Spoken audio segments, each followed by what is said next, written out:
Well, hey guys. Let's make a little adjustment. That's better. Um, hey guys.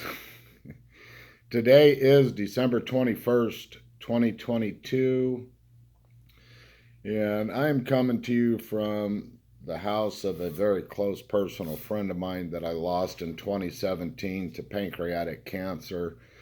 If you look over my shoulder, you'll see a poster up there with two fine looking Marines.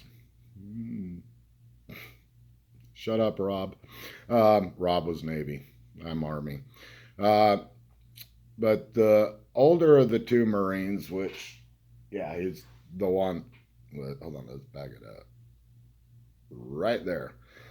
Um, Very, very close friend of mine. Lost him in 2017 to pancreatic cancer. Now I'm helping take care of his wife, who's had a stroke, and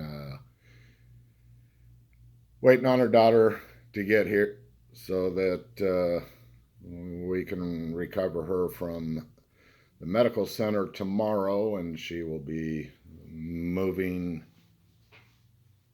with her daughter. But, huh, yeah, guys, I've been busy. I've been busy. I've been busy. Just a whole lot of crap. But anyway, thought about this one for a little bit. And who is Arizona Squatch? That'd be me. Uh, uh, guys, forgive me. I'm brain shot right now. Anyway, yeah. Who is Arizona Squatch? Well, let me tell you a little history of myself. Some of it's colorful, some of it's dark. Um, but everything that I've been through in life has led me to who I am and where I am right here at this very moment. Yay! I'm grateful to be here. I'm very grateful to be here. But before I get started, everybody, Merry Christmas and Happy New Year. Um, I don't say happy holidays. I am not politically correct. And honestly, people who get offended by Merry Christmas, well, that offends me. So where do we go? Hmm. Don't care about offenses. Yeah. Anyway, so I was born in South Dakota. Moved to Arizona when I was about 6 months old because my dad was a letter carrier, and that particular winter was one of the worst winters they had in 78 years in South Dakota. And my dad threw a snow shovel over his shoulder, and the first place he stopped, where they said, "What the hell is that?" is where he stayed, and that was Scottsdale, Arizona. Lived in Scottsdale, Arizona until I was 3 years old when we moved to Mesa, Arizona, and stayed in Mesa, Arizona until I was 5 years old and moved to Tempe, Arizona. These are all just little uh, part of the Phoenix metropolitan area, but back then there wasn't much to this place.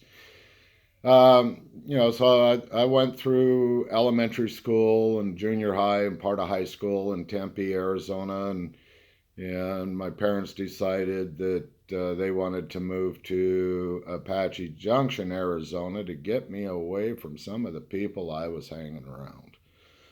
Um, I started smoking pot, started drinking beer, and all the things that a good little Mormon boy does, right? Yes, I was born and raised uh, Mormon, and I guess they don't like being called Mormons anymore. But Mormons. No, I'm not Mormon anymore. I read the Bible. Um, but they moved me out to Apache Junction to to get me away from the crowd that I was hanging around, and boy, did that backfire on them.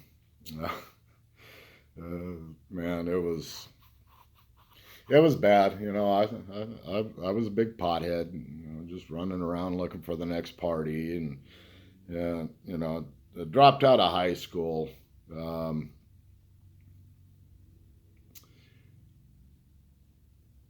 I always thought there was so much more to everything. So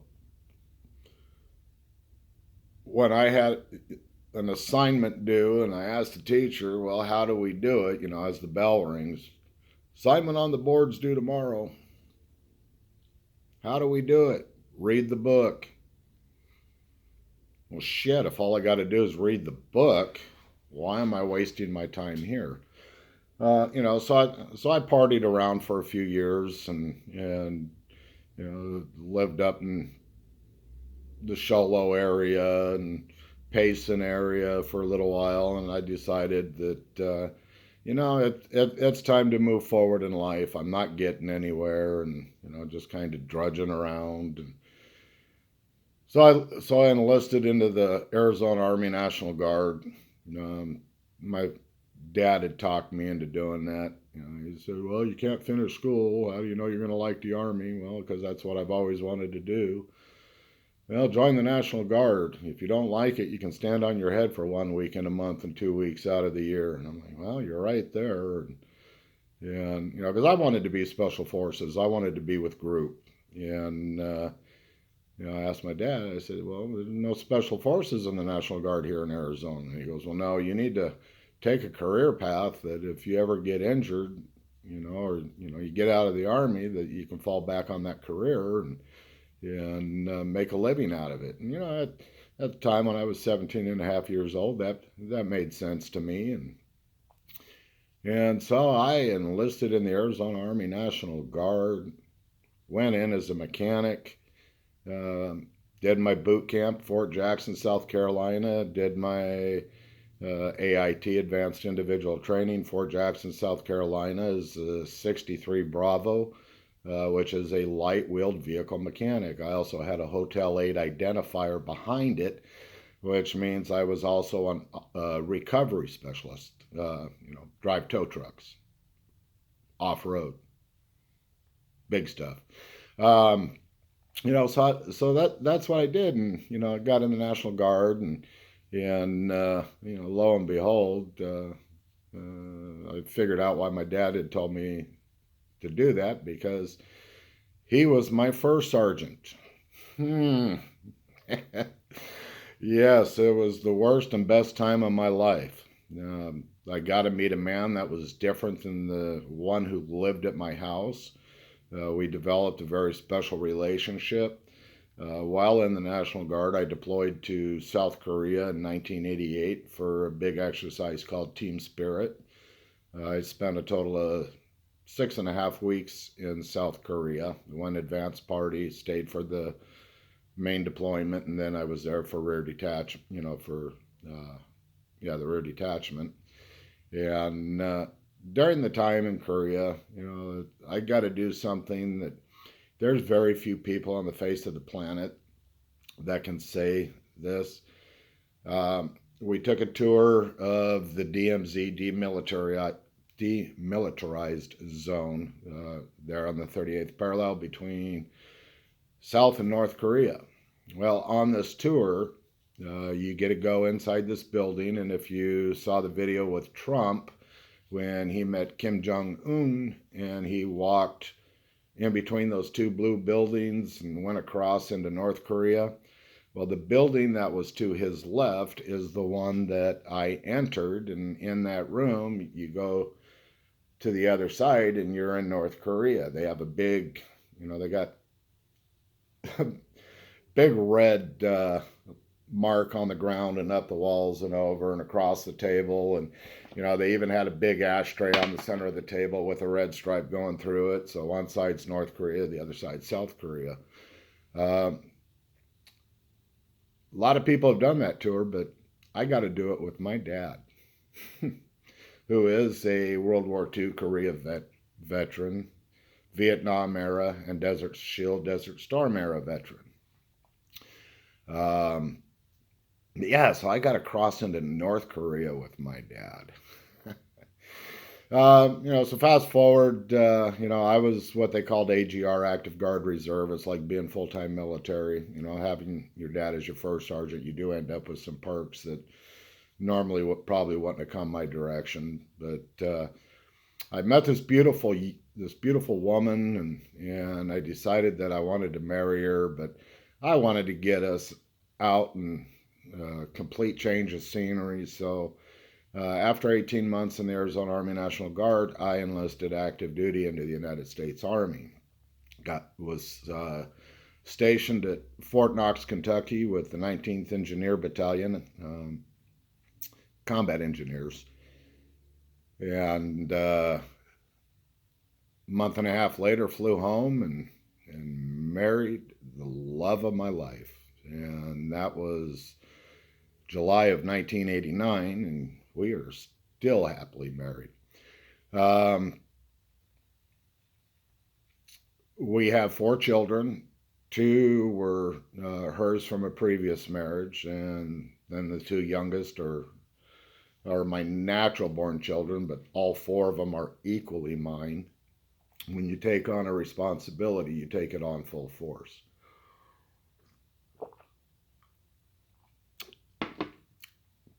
Fast forward a little bit, when my firstborn was born in July of 1990, I was slated to go to flight school because I got tired of being a mechanic and can only advance so far as a mechanic. I decided I wanted to fly helicopters, so I went back to school and spent about 6 months before my daughter was born. But I spent about 6 months getting ready to go to flight school. I wanted to fly the AH-64A1 gunship. I wanted to, it was a 2-year-long school, Fort Rucker, Alabama. So I was supposed to be at Fort Rucker, Alabama on the 4th of August of 1990.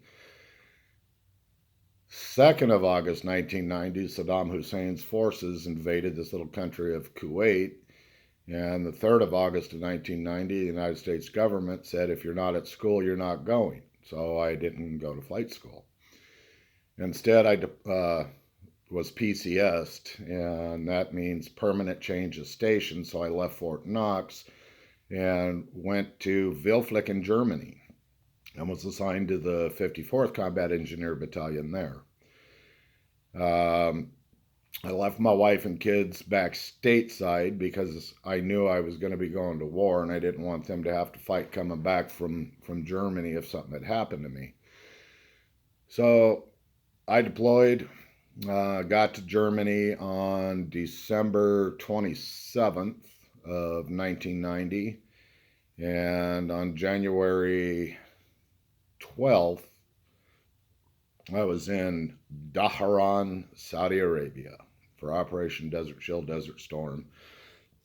We supported 1st Armored Division's 2nd Brigade.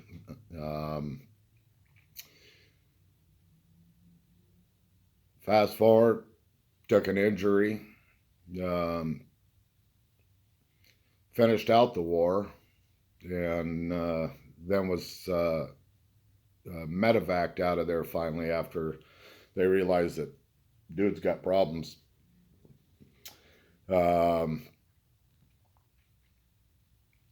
So I spent a couple weeks in the hospital in Nuremberg, another week in the hospital in Frankfurt, and came home on leave for 32 days, went back to Germany.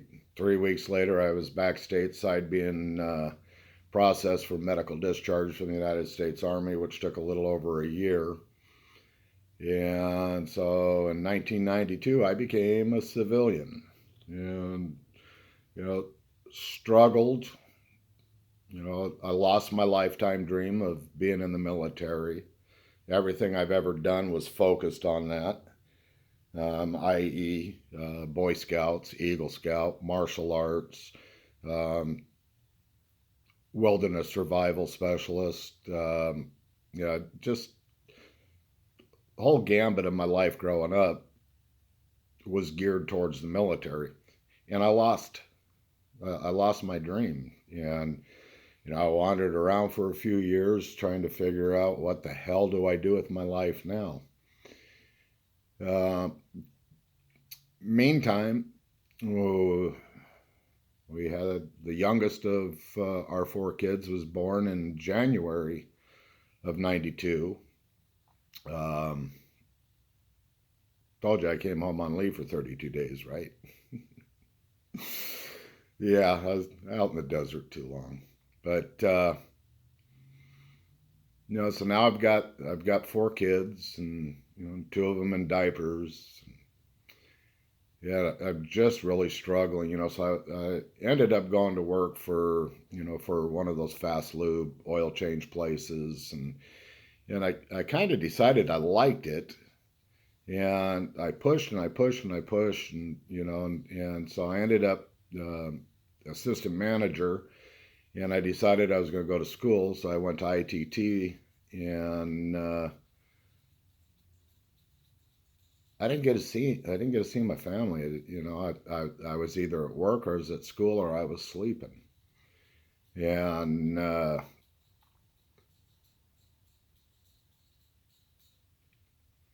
because of something that happened with the martial arts, that I ended up quitting school. My two oldest, they wanted to get in this martial art class with one of our neighbors' kids, and I had a day off from school, so I went in to watch. And this sensei, he was running ragged and had like 36 students, and so I asked him if he needed help, and asked if I had the experience. And I told him, and so I was running the blockers for doing upper blocks, and noticed my kids had this look on their face like, that's my daddy. And I went home that night and told my wife I'm dropping out of school. Why? I said, because I'd rather be a dumb dad than an educated father.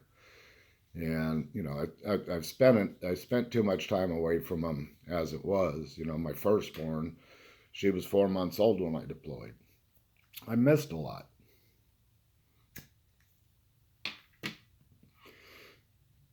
Wasn't willing to miss anymore. Um, so I got into management, and before too long, I had my own store as a manager. Yeah, I was staying busy, but you know, back of the head, the war wasn't leaving. Wasn't getting any help from the VA, and I'll tell you what, the VA has come a long way since then, and they still got a long way to go. But the help I needed, I couldn't seem to get. And so I started looking for it for myself, by diving into the beer and tequila. And, if I wasn't at work, I was drunk. And then one fateful day, I ran into the wrong person and somebody from my past. And I ended up addicted to meth. Yeah, I was a tweaker.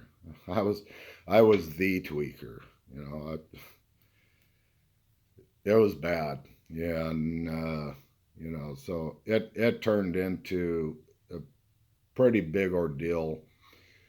Um, I ended up doing a little time out with Sheriff Joe Arpaio, and while I was out there with Sheriff Joe Arpaio, that's when I say I had my come to Jesus meeting, and trying to figure out what the hell, why am I here? What happened in life that this is where I'm at? So that's when the self evaluation really started.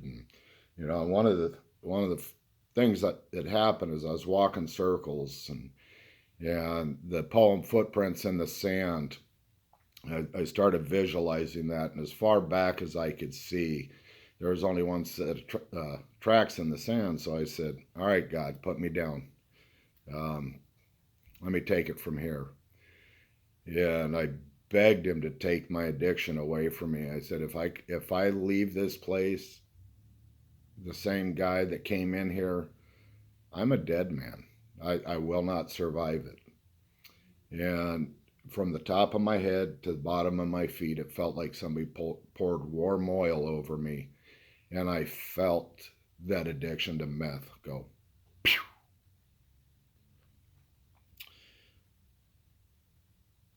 That was in 2002. And clean ever since. Never turned around, never went back. Um, not making excuses, but the 9/11 event, that was part of what pushed me over the edge. But anyway, I'm here. I'm clean. All my children are grown adults, and I've got 15 grandkids because I got 16 grandkids. Just had two more added to the mix due to relationships. Um, Older boys, they're, I think one's 10 and the other's 12. But they're part of the family now, so, and I'm Papa, and I love being Papa. Um, but anyway, so I worked management for Quaker State, and I worked management for Pennzoil. I was actually an area supervisor for a while, and then a friend of mine, he decided he was going to build his own store, and so I ran that for him. I left Pennzoil and went and ran that for him for a few years, and then I got a job opportunity to be a swing shift supervisor for a lumber company, so I did that, and that lasted until the economy went back in 2009. So in 2009, I went after the rest of my VA disability because I got tired of fighting them. At that point, I was 70%